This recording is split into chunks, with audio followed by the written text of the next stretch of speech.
So are you worried about vacancies in your units? Is the thought of these empty units just stressing you out so much?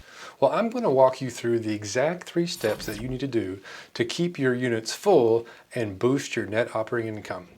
So if you're new here, my name is Paul David Thompson from Real Estate 101, where we teach the fundamentals of commercial real estate because that's all you need to build your empire. Today we're diving into a super important topic, maximizing your multifamily NOI or net operating income with these proven strategies for reducing vacancies. And we know that vacancies will kill your profits. Yet, as investors, we still hold out for the top of the market rental rates because our market research and pro forma tells us that this is what we should be getting, our spreadsheets say. But sometimes the market doesn't know what our spreadsheets say. They don't agree with us. So I'm going to talk about how the heads to bed strategy can help show you how to increase your overall NOI. I'll be saying NOI a lot. That's net operating income if you don't already know. And it's the most important thing we're doing as apartment investors. And how can you make your NOI the highest in a competitive market? So first things first, we're going to talk about this heads to bed strategy and what exactly is that? What's that all about?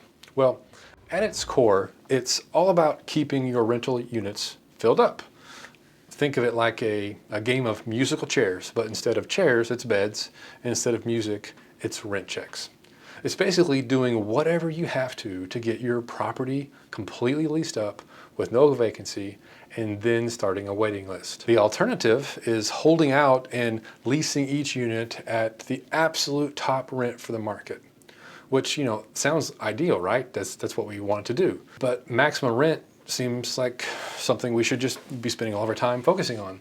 But in a competitive market, when your potential tenants have lots of choices, your units may sit vacant for months at a time, costing you thousands upon thousands of dollars, which defeats the whole purpose of having the business in the first place. I'm going to walk you through 3 elements of the heads to bed strategy. At the end, I'll share with you 2 bonus strategies to help increase total revenue even more. But first, let's discuss the aspects of the heads to bed strategy. The first aspect I'll characterize as terms, like competitive pricing, renter concessions, and having flexible leases. Offering really competitive rental rates, especially when there's a competitive market, can be a winning strategy. Sometimes you've got to just throw in a month of free rent or offer discounted rates for a longer lease term. It's like saying, hey, stay with me a little bit longer and I'll make it worth your while. You want to get good paying tenants in your units and take great care of them so they stay for you as long as possible. They stay longer and longer and longer. When we keep making these upfront concessions, we like to offer longer leases with predetermined but modest rent increases of something like 2 to 5%. You want to be smart with these rental increases though. You want your rent to rent your units for the going rate, but you don't want to scare away your tenants with sky high renewals. In a competitive market, your tenants have choices. You want to increase rents just enough that they don't leave. You don't want to scare them away. Also, you can be flexible with your lease terms. You can offer short-term leases or customized terms to fit your tenant's needs. And this makes a lot of sense when you're filling a lot of units all at once. So we don't mind offering 3 to 6 month leases for a premium rate when we're trying to get a lot of new units filled very quickly. So you're willing to cater to the folks who are in these transitional phases of life where they just need short-term leases. For example, like people moving for work, or they're waiting for their dream home to be built, which can take however long it takes, or their home is being remodeled because they've had some sort of insurance claim. These make great tenants because they can afford to pay. You just know they're not going to be there forever. And the second aspect we like to talk about is offering enhanced resident services. So we want to keep our residents happy. Providing top-notch customer service and responding to maintenance requests quickly can make a huge difference and becomes all the more important when you're operating in a super competitive environment. Happy tenants tend to be sticky tenants, and they're most likely to renew their leases because you've been taking really great care of them.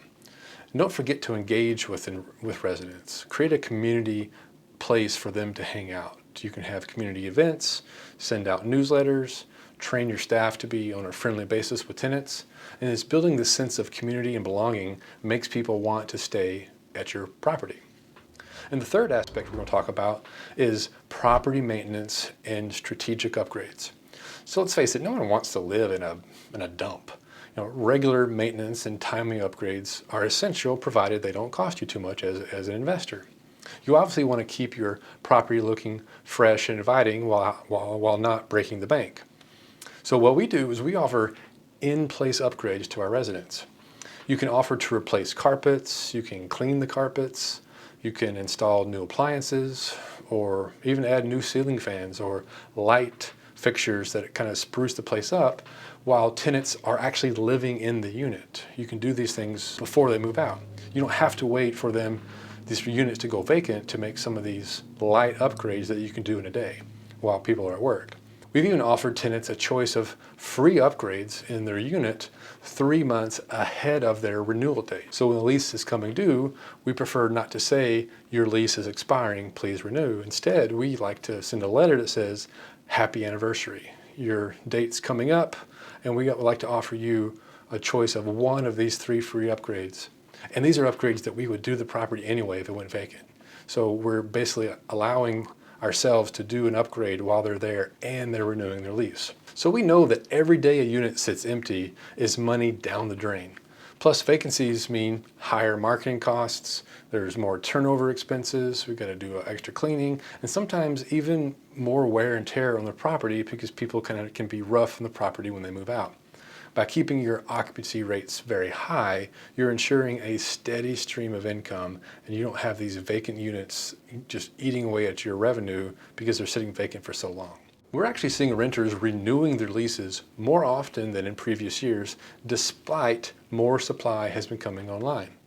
Why do you think that is? Well, because we're playing a smart game with our heads to bed strategy. We're focusing on the basics of great service, good property management, and reasonable rent increases. The last few years have been so easy to run this business because the demand has been so high, there's been such limited supply. But now that more supply has come online, we need to be better property managers. So remember, I said how we had 2 extra tips for you? The first one is allowing for pets and then charging for it. Something like 50% of renters have pets. So we allow certain pets and then charge an upfront fee of something like $250 to $400. And that's not a deposit, that's a fee that is non-refundable. Then we charge $25 per pet per month with a maximum of 2 pets. And our leases require the tenants to pay for any extra cleaning fees that happen because the cats, dogs, whatever caused a problem. People go crazy for these fur babies and they're willing to pay a quite high premium for it. We offer concessions and low market rents and make up for it by increasing the overall net operating income by charging extra for pets. Now, the second tip is offering a concierge trash service. All the tenants have to do is put their trash right out in the side of their door. They just open the door, put the trash down, and close it. And we charge $25 a month for that. And our staff will then pick up the trash bags, and put it in the dumpster for them. So people are busy, they got things to do, and they don't want to fuss with their trash. So we offer them a service that they pay us for. The rental market is always evolving, and you have to learn how to adjust with the times as a business owner. These core strategies will keep you ahead of the game and reduce your vacancies, while also improving your NOI, which is, we all know, something we want to focus on. If you'd like to learn more about our mentoring services, check out the link in the description. Make sure to subscribe to get the latest videos as they're released. But in the meantime, check out this next video.